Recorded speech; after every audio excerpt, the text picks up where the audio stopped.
For rational inequalities, so again, inequalities would be less than or equal to, greater than or equal to. We're looking again at a rational function, and so I've got a graph up here of some rational function f of x. And remember, less than or equal to would refer to where it's below the x-axis. Greater than or equal to would refer to where it's above the x-axis.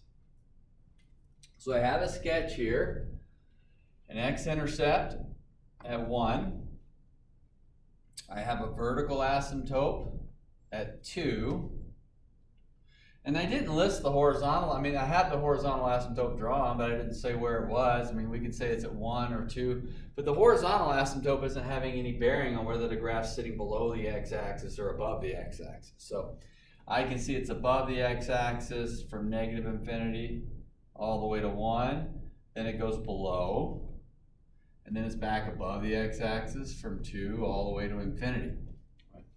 So let's put this into statement here. I want to know where f of x is less than 0. So where is it below the x-axis? And so when I look at my sketch, I see it only goes below in this section.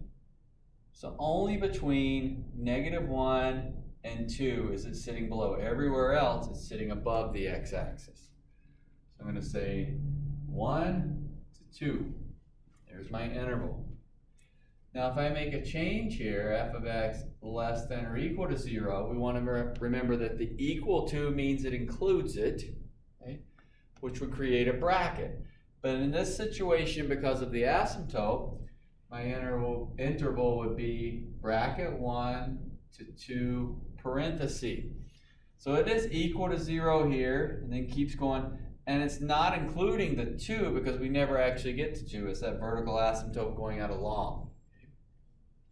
Again, we've previously graphed some different rational expressions or rational values, so we know what these vertical and horizontal asymptotes look like.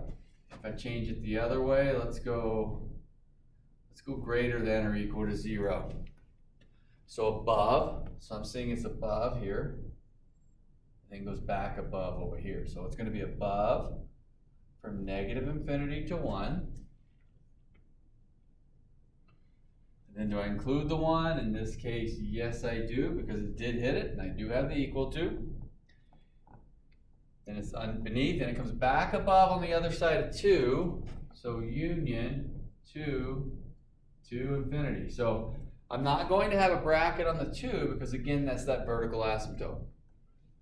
So one piece that adds in here for the inequalities. So previously we've done polynomial inequalities. On a polynomial inequality, there were no asymptotes. So the only thing that separated above or below the x-axis would be the x-intercept.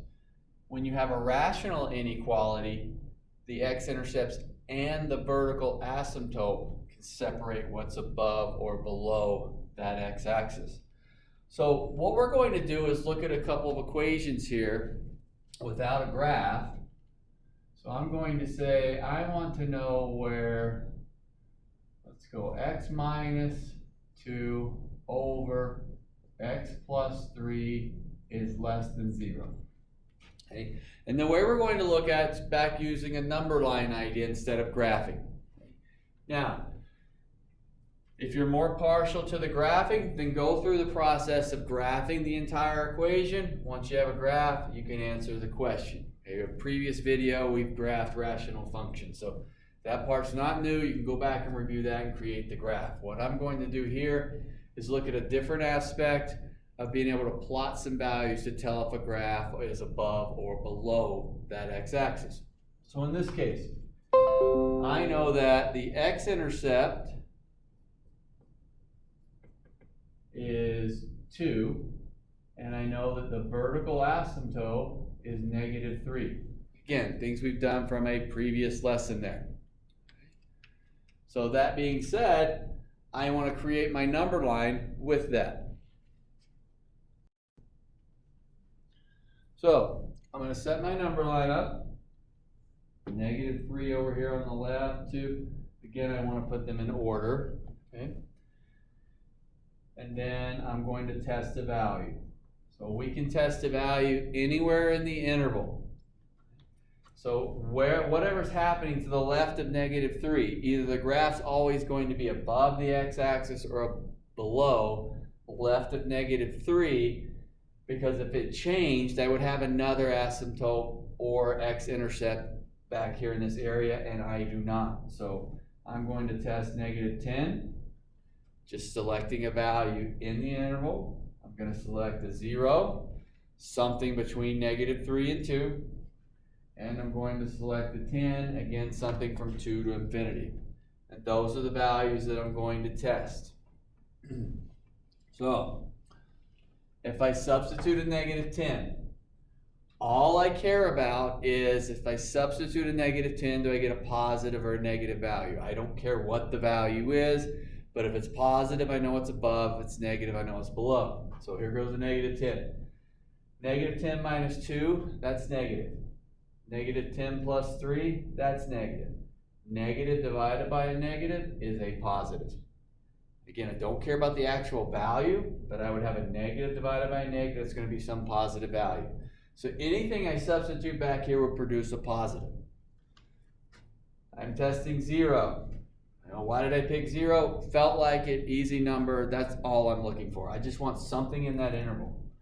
0. Well, that's going to give me a negative over a positive. That's negative. 10. Again, I selected 10. I just needed something in the interval from 2 to infinity. If I put a 10 in, I'll get a positive over a positive is a positive. And so now the question comes in. Where is this function less than 0? Well, it's going to be less than 0 where it's negative. So -3 to 2 is my solution. There's my interval. No brackets because I didn't have brackets on that part. Let's get a different one up here. Let's go 3x plus 2 over x. Let's go -1 less than or equal to 0. So switch to less than or equal to. Now again, I'm not concerned about this less than or equal to, or even this less than back on the first, until I have my chart done, until I know what I'm looking at as far as positives and negatives. My first concern is I need an x-intercept and where the vertical asymptote is. And the x-intercept is at -2/3. So just a reminder on a rational function, x-intercept, we set the numerator equal to 0. Gives me -2/3. Same way I got a 2 over on that one. Vertical asymptote's at 1. Now my number line comes in. -2/3, 1. You're just setting them up in order. My test value. So I'm going to select something to test in each one of the intervals. Each one of the 3. So I'm going to say, I'm going to test -10, 0, 10. I don't know why I usually think 10s work out pretty easy. I'm just trying to get something in those intervals. And 0, of course, is always nice to have. So if I substitute -10, that's going to give me a negative over a negative. That's positive. 0 will give me a positive over a negative. That's a negative. 10 would give me positive over a positive. That's a positive. Now I look at my chart and I look back at my original question, and my original question asked me where is it less than or equal to 0. So I'll look at the negative one here. So it's going to be less than or equal to 0 from -2/3 to 1. Bracket on the -2/3, parenthesis on the 1. Now I get the equal to. The equal to is telling me I'm generally going to use brackets there. But what I need to remember is 1 was a vertical asymptote, so the graph never actually touched. Right, so that's a little different than the polynomial inequalities you've done before. I've got to pay attention to which one the vertical asymptote is. So that's why for me, I like listing them out right here to start with. So I can look back up and then I kind of remember which one was which. Some students like to come down here and they'll go X, and they'll do like a VA for vertical, so they remember which one's which. I usually just write it up there. get one with a little more going on here. Let's say x plus 4 over x minus 1, x plus 6, and let's switch to greater than this time. So we'll go greater than 0. So when I'm looking at that function, I need the x-intercept and I need the vertical asymptotes. So x-intercept, looking at that numerator, okay, that's -4. Vertical asymptote, 1 and -6. I had 2 vertical asymptotes there. Now I list them on my number line in order. So -6, -4, 1. So you make sure they're in order because my intervals go from left to right. So then I select a test value in each interval.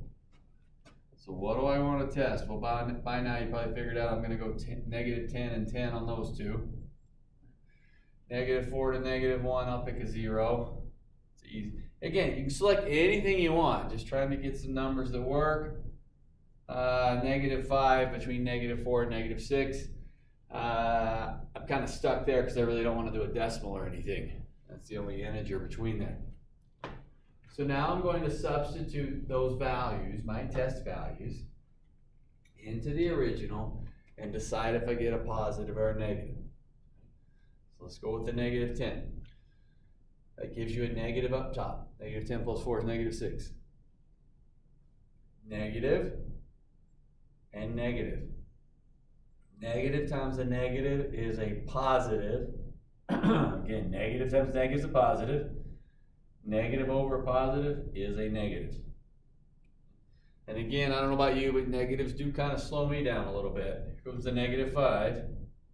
That's going to be a negative up top. -5 plus 4 is negative. So that would be a negative. That'd be a positive. So I'd have a negative times a positive is a negative. A negative over a negative is a positive. 0, positive up top. -1 times 6, that's a negative on the bottom. Positive divided by a negative, negative. 10, positive, positive, everything's positive. Positive. Then I can answer my question. I was asked, where is it greater than? So the place where it is greater than would be where the, the intervals were positive. So I'm going to have -6 to -4, union with 1 to infinity. I don't have to worry about anything in regards to brackets because it was just the greater than and not the greater than or equal to that piece.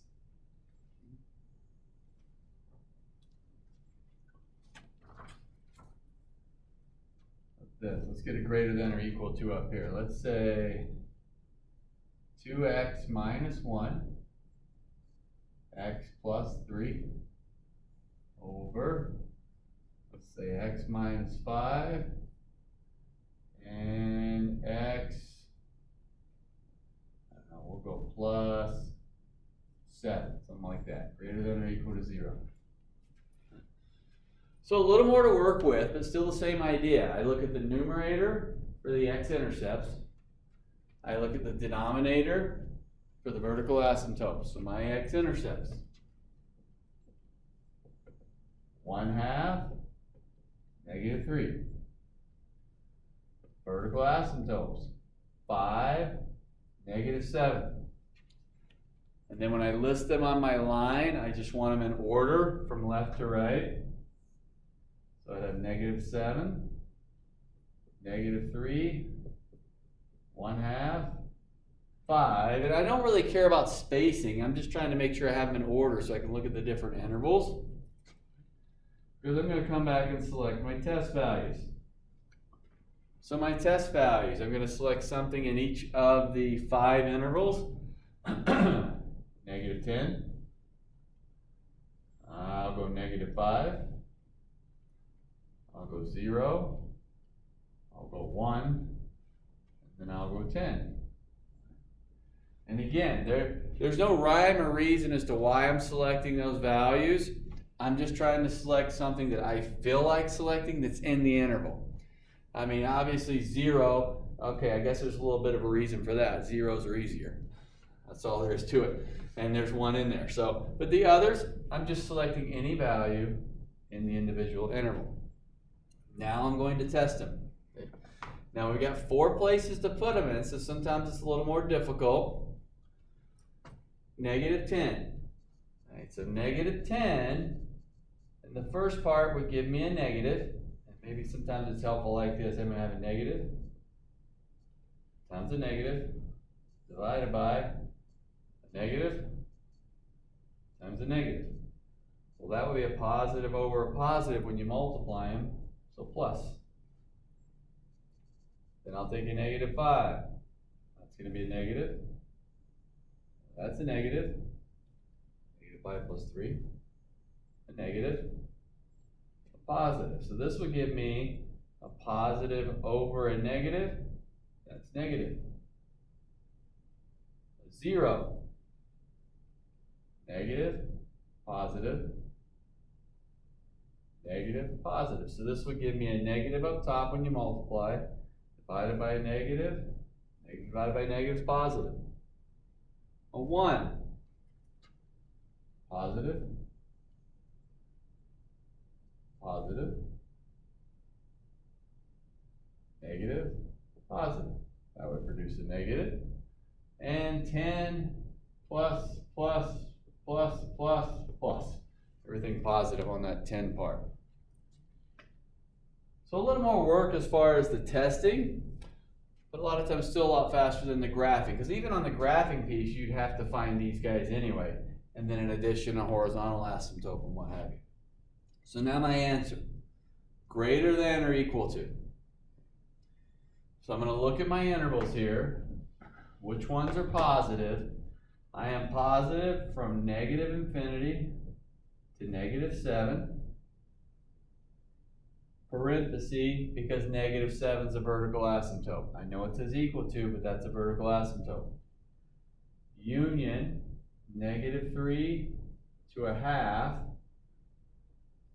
Both brackets, because neither one's an asymptote. They were both the x-intercepts. And then union 5 to infinity.